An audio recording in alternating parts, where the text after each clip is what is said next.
Era una noche fría y silenciosa en Amityville, un pequeño barrio tranquilo en Long Island, pero el 13 de noviembre de 1974, algo rompió esa paz.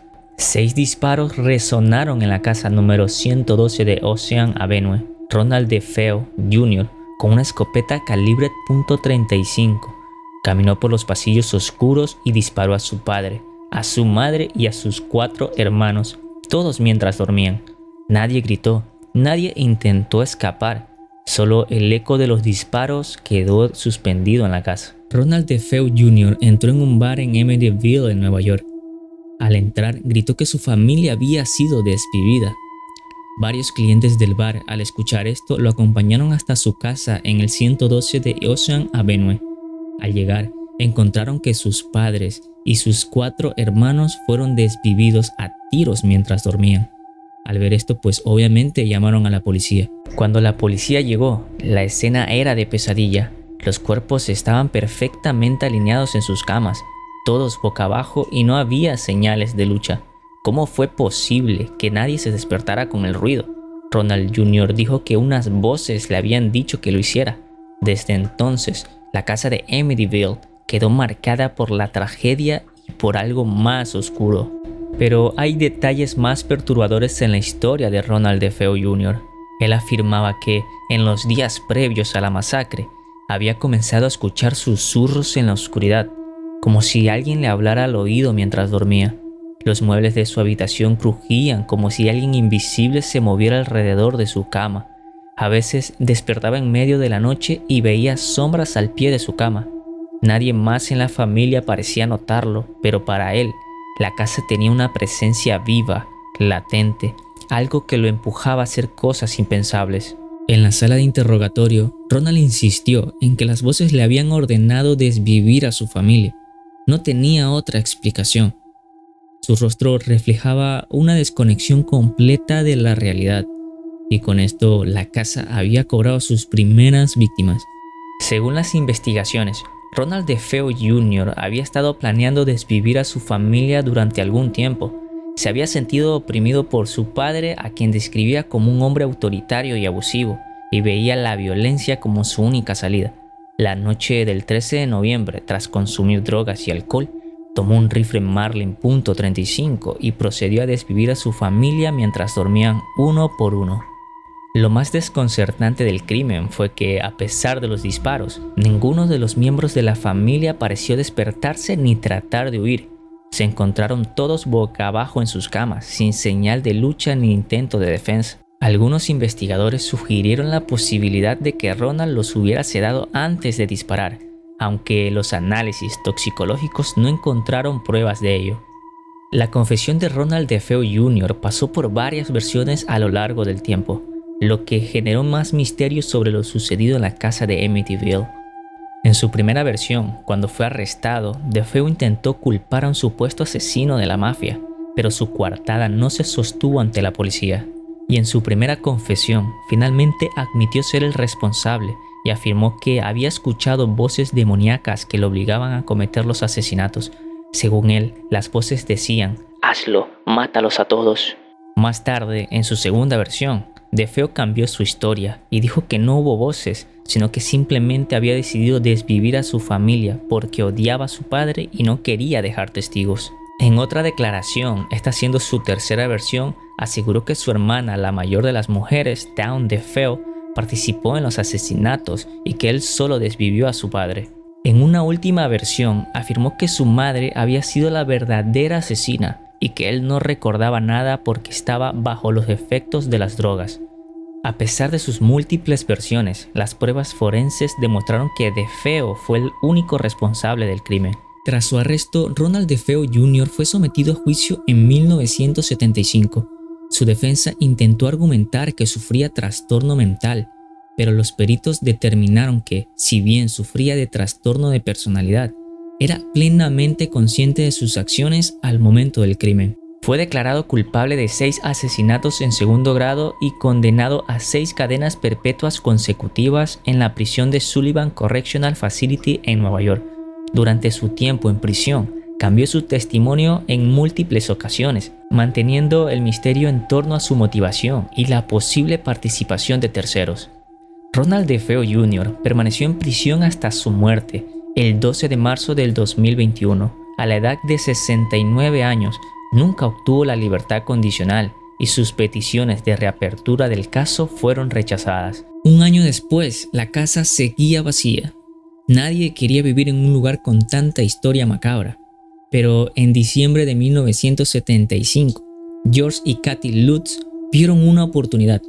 Una enorme casa con vista al río a un precio de ganga. Era perfecta, o al menos eso pensaron. El día de la mudanza, el cielo estaba gris y el aire se sentía denso. Kathy sintió un escalofrío apenas cruzó la puerta. Algo en la casa no se sentía del todo bien. Mientras los niños correteaban por los pasillos, Daniel, el mayor, se detuvo en la escalera y frunció el ceño. «Aquí huele algo raro», murmuró. Era un olor extraño, una mezcla de moho y algo más, como azufre.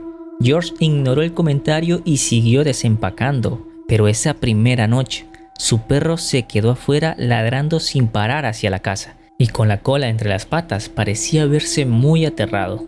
Lo que más inquietaba a Kathy era la sensación de que no estaban solos. Cada vez que entraba a una habitación vacía, sentía que alguien la observaba desde un rincón oscuro. Los espejos reflejaban siluetas que desaparecían cuando se giraba, y luego estaban los susurros, apenas perceptibles al principio, pero cada noche más claros, y eran como voces que murmuraban su nombre. Al principio solo eran cosas pequeñas, como puertas que se cerraban solas, ruidos en el techo en plena madrugada y cambios bruscos de temperatura. Pero luego la situación se volvió más aterradora. Cada noche, George se despertaba exactamente a las 3:15 am, la misma hora en que ocurrió la masacre de los DeFeo, y empezó a obsesionarse con la chimenea, pasando horas mirando el fuego con la mente en blanco. Su humor cambió, volviéndose irritante y distante. Era claro que algo en la casa lo estaba afectando. Kathy, por su parte, sentía que alguien la observaba todo el tiempo. Una tarde, mientras cocinaba, sintió un aliento helado en la nuca. Se giró de golpe, pero no había nadie. Los niños empezaron a hablar de un nuevo amigo imaginario, Jody, que describían como un enorme cerdo con ojos rojos. Una noche, George y Kathy encontraron a Missy sentada frente a su ventana, mirando al jardín con una sonrisa inquietante. Cuando George encendió la luz, juró haber visto 2 enormes ojos rojos reflejándose en el cristal. Al bajar corriendo al patio para investigar, no encontró rastros de nada ni de nadie. Durante una inspección de la casa, George descubrió un cuarto oculto detrás del sótano. Una pequeña habitación con paredes de ladrillo rojo que no aparecían en los planos originales. A su alrededor, los perros se negaban a entrar y gruñían con el pelo erizado. Se decía que este cuarto era un portal hacia algo oscuro, un epicentro de energía maligna. Y las cosas se pusieron aún más raras. Manchas de moho aparecían y desaparecían en las paredes. Un líquido verdoso goteaba del techo y una noche, George encontró huellas de pezuñas en la nieve del jardín. Las cosas se salieron de control. Una habitación entera se llenó de moscas en pleno invierno. Los crucifijos colgados en la casa se volteaban solos. Un día, George entró en el cuarto y vio a Katie levitando sobre la cama. Su rostro estaba irreconocible, como si algo la estuviera poseyendo. Gritó su nombre y de repente cayó pesadamente sobre el colchón. Asustados, llamaron a un sacerdote para bendecir la casa. Apenas puso un pie dentro el sacerdote, el hombre sintió una presión en el pecho. Y cuando comenzó a rociar el agua bendita, una voz grave retumbó en las paredes. «¡Fuera de aquí!». El sacerdote salió con fiebre y ampollas en las manos. Les advirtió que se fueran, pero ya era demasiado tarde. La casa no los dejaría ir tan fácilmente. George empezó a escuchar voces que le susurraban cosas terribles. Una noche se vio reflejado en un espejo, pero su imagen no era él, era otra cosa. En sus sueños se veía a sí mismo caminando por los pasillos con un hacha. Cada día vivir ahí y resistir esos impulsos era más difícil. La última noche fue un infierno. Ruidos ensordecedores, puertas azotándose, muebles que se movían solos y de las paredes comenzó a brotar un líquido negro y viscoso. Kathy sintió que alguien la empujaba por las escaleras. mientras que George veía dos ojos rojos que lo observaban desde la oscuridad. No se lo pensaron dos veces. Tomaron a los niños y corrieron. Salieron de la casa en plena noche, sin llevarse absolutamente nada, y nunca volvieron a cruzar esa puerta. Los Lutz contaron su historia al mundo, y Amityville se convirtió en un fenómeno. Algunos los acusaron de inventarlo todo, otros les creyeron sin dudar. La casa sigue ahí, ocupada por otras familias que aseguran que nunca pasó nada raro. ¿Exageraron los Lutz o la casa realmente esconde algo oscuro?